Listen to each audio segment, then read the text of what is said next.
What's up, guys? Welcome back to my YouTube channel. I hope that everybody is staying safe. Tonight we are going to be making some coconut curry shrimp. So let's go over our ingredients. I got 1 pound of peeled and deveined raw shrimp. I have 1 scallion, half of an onion, few sprigs of thyme, 5 cloves of garlic that I chopped up. I got about 1/4 of a red pepper and 1/4 of a green pepper. And these are some of the curry powders that I use. I know a lot of people always ask me what curry powders that I recommend. I really swear by Pack. Portland Mills is another curry powder that I like to use. I don't think you can get this in the United States though. My mom brought me back this one from London. My cousin had gave it to her. Chiefs you can definitely get here in the United States. I swear by Chiefs. Madras curry is a must as well. I always mix about 3 curries anytime I make curry. It doesn't matter if it's curry chicken, curry goat, curry shrimp. No matter what it is, I always mix my curry. Today we're gonna use the Portland Mills, the Pack, and the Chiefs. I got my coconut milk here. I got some granulated onion, which is just onion powder.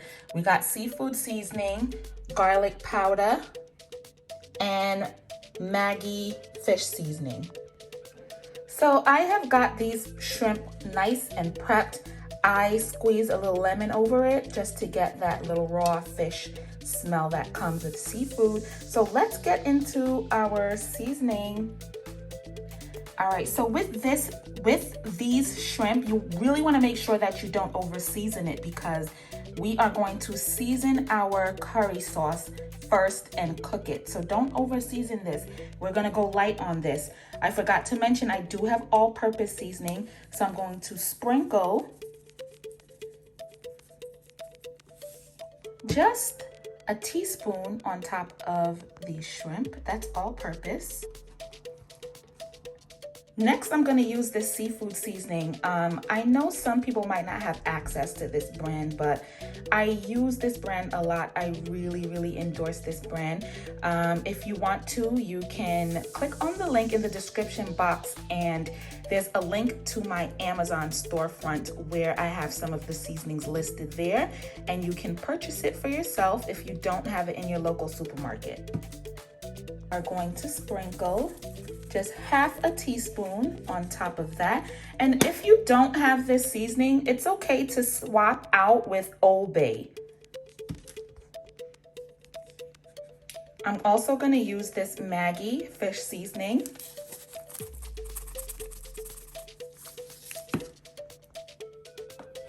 And I am going to sprinkle just a teaspoon of garlic powder.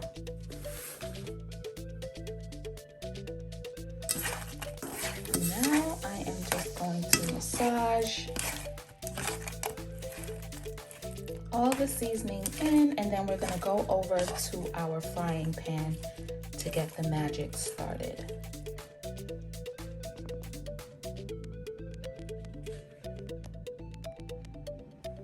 So I got my pot over here on a low-medium flame and I added 4 tablespoons of oil. You can use any kind of oil you want. I wouldn't recommend olive oil, but canola oil, vegetable oil, corn oil, grapeseed oil, it really does not matter. So the first thing I'm doing is adding the Chiefs curry powder. Next, we're going to add the Portland Mills. If you don't have different types of curry, you can use 1 curry and just add them all up.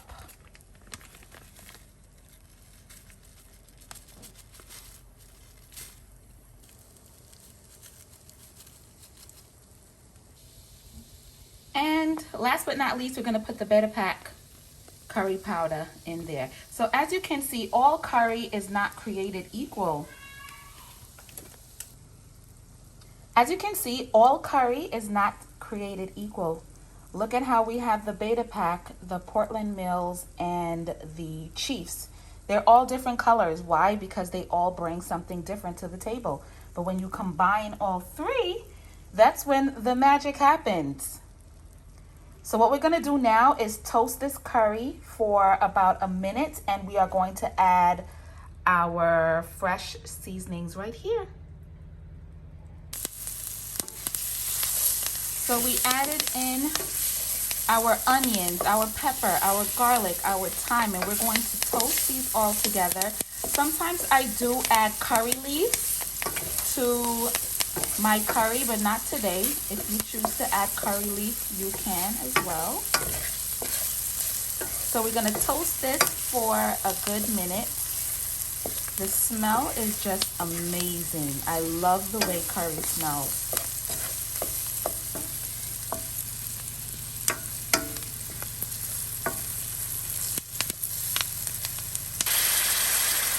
Now we're adding in our coconut milk. This is just half a cup.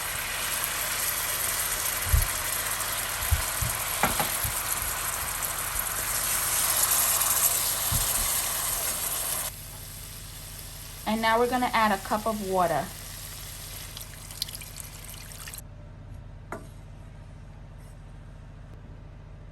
So we're adding a teaspoon of the all-purpose. We're adding a teaspoon of the seafood seasoning.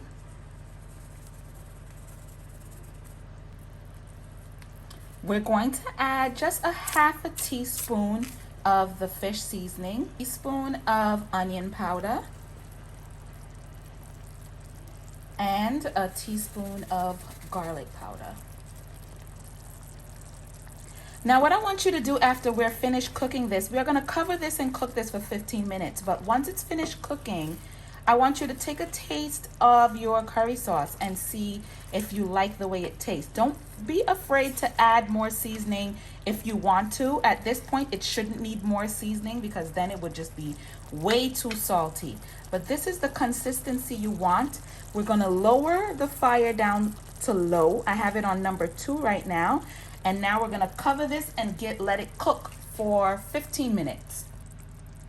All right, so let's cover this up. And the reason why I am cooking this first is because seafood cooks very quickly, and curry needs to be cooked fully before it's consumed, or else you'll get sick.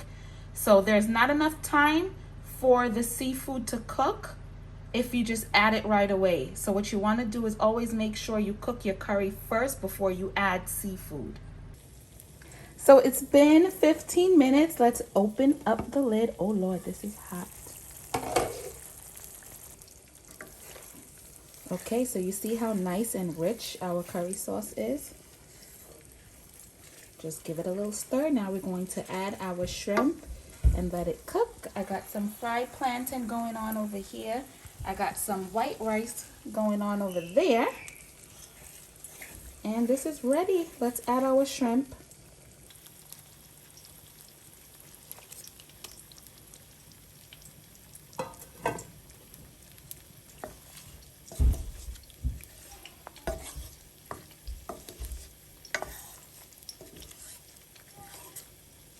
Okay, so our shrimp is in there. I put the fire up to number 3.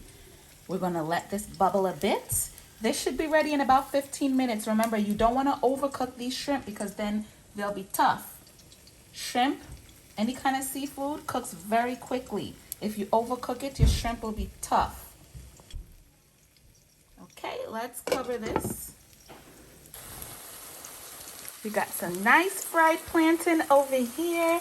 I just feel like fried plantain goes with everything. I can't think of a single thing fried plantain doesn't go with. And I'm also cooking some white rice over here. It's not quite ready yet. If you want to know how to make white rice, I have a video on my YouTube channel that shows you how to make it on the stove so that it's nice and shelly. I even have a video on how to choose the right plantain so that you can have yours look just like this. It'll be in the description box. All right, guys, we gave this a good 15 minutes. This is ready now. As you can see, the shrimp have formed a nice closed letter C. That means it is ready. Let me give you a up close and personal look.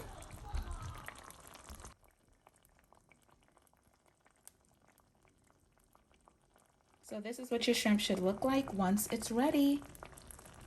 There you have it. I got my fried plantain over here. So make sure you subscribe, smash that like button, and hit that subscribe for some more delicious videos. And see you next time.